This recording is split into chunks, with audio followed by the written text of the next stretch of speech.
আসসালামু আলাইকুম।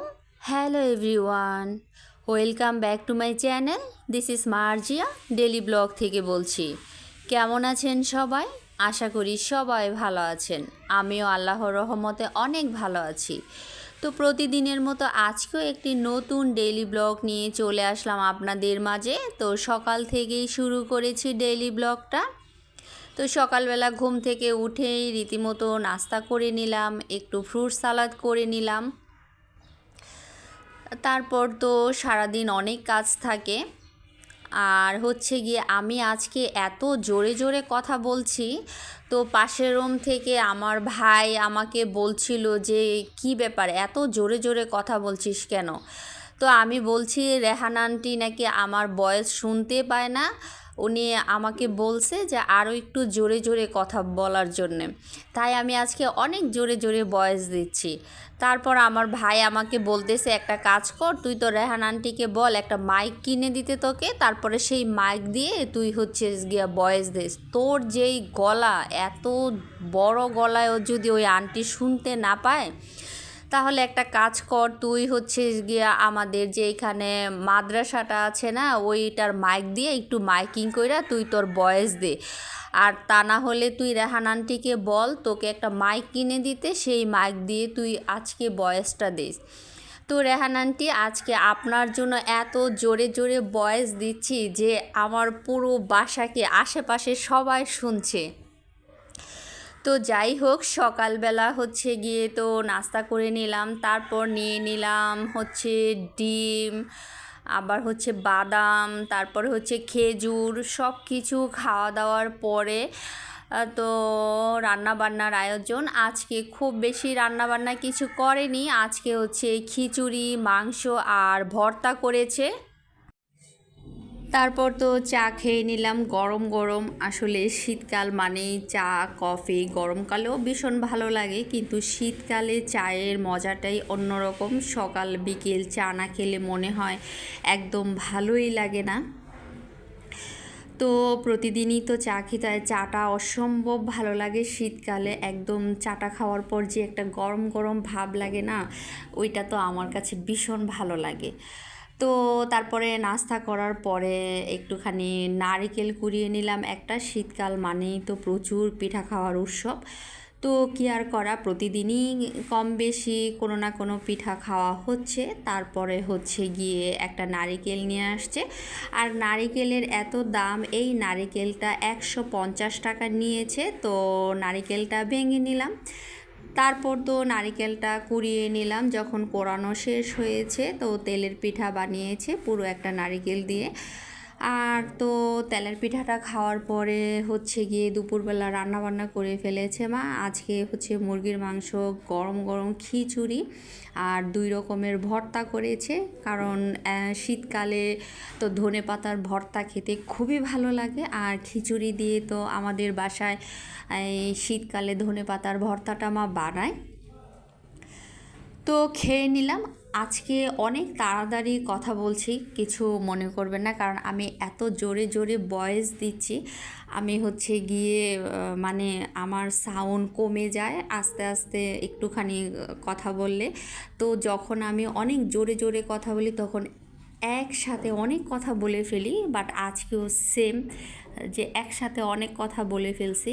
তো রেহান আন্টি, আপনি জানাবেন আজকে আপনি কাজ করতে করতে আমার ভয়েসটা শুনতে পেয়েছেন কি না, কারণ আজকে কিন্তু আমি আপনার জন্য এত জোরে জোরে ভয়েস দিয়েছি, আর আমার আশেপাশের সবাই তো আমার ভয়েস শুনেছে মনে হয়।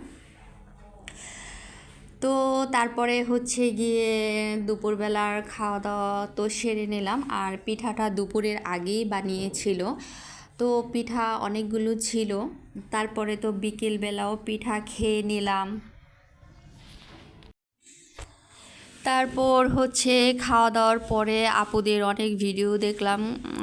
এর মধ্যে আবার বিকেলবেলা একটু বের হলাম, বিকেলবেলা বের হয়ে বার্গার খেলাম, তারপরে হচ্ছে গিয়ে চিকেন সমোসা খেলাম, তারপরে হচ্ছে একটা চিকেন রোল খেলাম। তো বিকেলবেলা খাওয়া দাওয়ার পরে তারপরে হচ্ছে ঘুরতে বের হলাম। তো আমার কাছে হচ্ছে প্রতিদিনই বের হতে খুবই ভালো লাগে।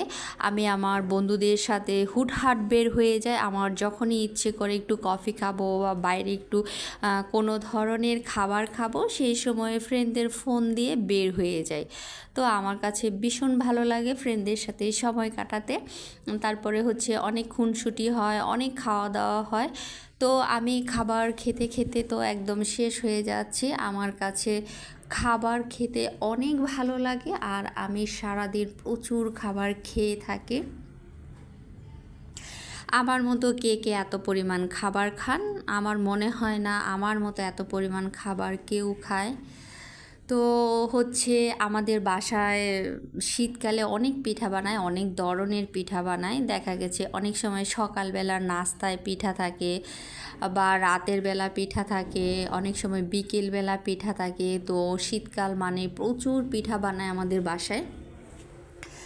তো আগে অনেক বেশি বানাতো, এখন হচ্ছে মায়ের শরীরটাও খুব বেশি একটা ভালো লাগে না, আর হচ্ছে ওইভাবে মায়ের কাজ করতেও বেশি ভালো লাগে না। আর আমি যখন থেকে ইউটিউব চ্যানেলটা খুলেছি, টুকটাক আমি কাজ করতে করতে এখন দেখা যায় যে ম্যাক্সিমাম সময় আমাকেই রান্না করতে হয়। আসলে আমি যেহেতু ভিডিও করি তখন হচ্ছে অনেক সময় নিজেই রান্না করে ফেলি। আমার মা তো পুরো সংসারের দায়িত্ব আমার উপর ছেড়ে রেখে নিশ্চিন্তে বসে থাকে, শুয়ে থাকে, কোনো টেনশন নাই। এখন মনে করে যে আমি হচ্ছে গিয়ে রান্না বান্না করব, আমি কাজ করব, এজন্য তেমন কোনো টেনশন নাই। আর এমন একটা অবস্থা হয়েছে, এখন আমার মা কিছু রান্না করতে গেলে আমাকে জিজ্ঞাসা করে যে আচ্ছা দেখ তো আরেকটু পানি লাগবে কিনা, বা এটা ঠিক আছে কিনা, আরেকটু ভুনা ভুনা হবে কিনা। তো এই জিনিসগুলো আগে হতো না, কিন্তু ইদানিং তো আমি মোটামুটি খুব ভালো রান্না শিখে গিয়েছি। আর আলহামদুলিল্লাহ অনেক মজা হয় আমার খাবার রান্নাগুলো। তো ওই হিসেবে আমার মা এখন আমাকেই জিজ্ঞাসা করে। তারপরে হচ্ছে গিয়ে আবার কখনো কখনো বলে আচ্ছা তুই গিয়ে রান্না কর। তো এমন একটা অবস্থা হয়ে গিয়েছে, আমি রান্না টান্না করে খাবার পরিবেশন করে সবাইকে ডাকি যে খাবার হয়ে গিয়েছে। তারপর আমার বড় আপু যদি আসে, আমার বড় আপু তো অনেক সময় বলে খাবারটা খুব মজা হয়েছে। যখন বলি যে আমি রান্না করছি তখন বলে ও এই জন্যই তো একটু কেমন কেমন জানি লাগছে, বাট অতটাও স্বাদ হয় নাই যতটা তুই বলস। তো খেয়ে নিলাম, এখন কি আর করা, তোদের বাসায় বেড়াতে আসছি। আর তাছাড়া রান্না টান্নাও তো এখন আর কিছু নাই, কি আর করা, বাধ্য হয়ে যেটাকে বলে খাওয়া। তো আমি বাধ্য হয়ে খেয়ে নিলাম, কিন্তু ওই রকমও মজা হয় নাই। তো হচ্ছে বাসায় আমার আপু তো আমার ভিডিও কখনোই দেখে না, আমার ভিডিও আসলেই সে অন্যজনের ভিডিও দেখে। তো একদিন একটা রান্না দেখে বলতেছে যে সাফা দেখ কি সুন্দর একটা রান্না, দেখতেই তো কত ইয়ামি লাগতেছে। তখন হচ্ছে গিয়ে সাফা বলতেছিল যে এটা তো আমার খালামুনির চ্যানেল, এটা তো খালামুনি রান্না করছে। বলছে ও এর জন্যই তো এরকম রান্না। পরে আমাকে সাফা বলতেছে জানো খালামুনি, মা কিন্তু তোমার রান্নার খুব প্রশংসা করছে, কিন্তু যখন শুনছে এটা তোমার এই জন্য এইভাবে বলল।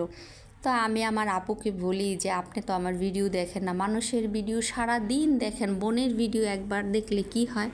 পরে বলে কি যে মানুষের তো ভিডিও অনেক সুন্দর সুন্দর, তোর ভিডিও তো সুন্দর না, এই জন্য তোর ভিডিও আমি দেখি না, শুধু শুধু দেখে আর সময় নষ্ট করার কি আছে। তো আমি বলছি তাহলে তো আমার ইউটিউব আপুরাই অনেক ভালো, তারা অনেক কষ্ট করে আমার ভিডিও দেখে। পরে বলে যে তারা তো দেখে হয়তো বা মানে তোর মন রক্ষা করার জন্যে, আসলে কি তোর ভিডিও ভালো হয়? ভালো তো হয় না। তো যাই হোক, আমার এই চ্যানেলটা নিয়ে আমার ভাই বোনরা অনেক মানে আমার সাথে মজা করে, বলে যে কিছুই ভালো হয় না, কি রান্না করে না রান্না করে, কি একটা চ্যানেল চালায়, মানুষের ভিডিও কত সুন্দর সুন্দর করে, আর তুই কি ভিডিও বানাস। তো আর কি করা, আমার ফ্রেন্ডগুলোও আমার ভিডিও দেখে না, আমার বোনও আমার ভিডিও দেখে না, আমার ভাইও আমার ভিডিও দেখে না। আর তারপরে হচ্ছে আর যদি কিছু একটু ভুল হয় সেটা তো সারা দিন বলতে থাকে। তো যাই হোক, সারাদিন তো অনেক রান্নাবান্না করলাম, তারপরে কাজ করলাম, খাওয়া দাওয়া করলাম, অনেক আপুদের ভিডিও দেখলাম, তারপরে হচ্ছে গিয়ে বাহিরে খাওয়া দাওয়া করলাম। তো বাসায় হচ্ছে গিয়ে চলে আসলাম। আর বাসায় এসে দেখি রসমালাই নিয়ে আসছে, তো ওগুলা খেয়ে নিলাম।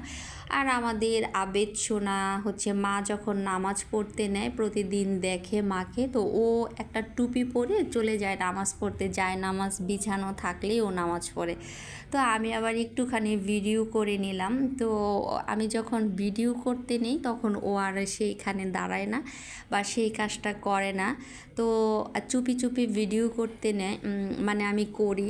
আর ও যখন দেখে ফেলে তখন তো আর ওই কাজটা করে না, দৌড় দেয়। তো সব কিছু মিলে অনেক সুন্দর একটা সময় কাটে, আলহামদুলিল্লাহ অনেক ভালো একটা সময় কাটে। তো সবাই ভালো থাকবেন, সুস্থ থাকবেন। আর নতুন কোনো ডেইলি ব্লগ নিয়ে চলে আসবো অন্য একদিন।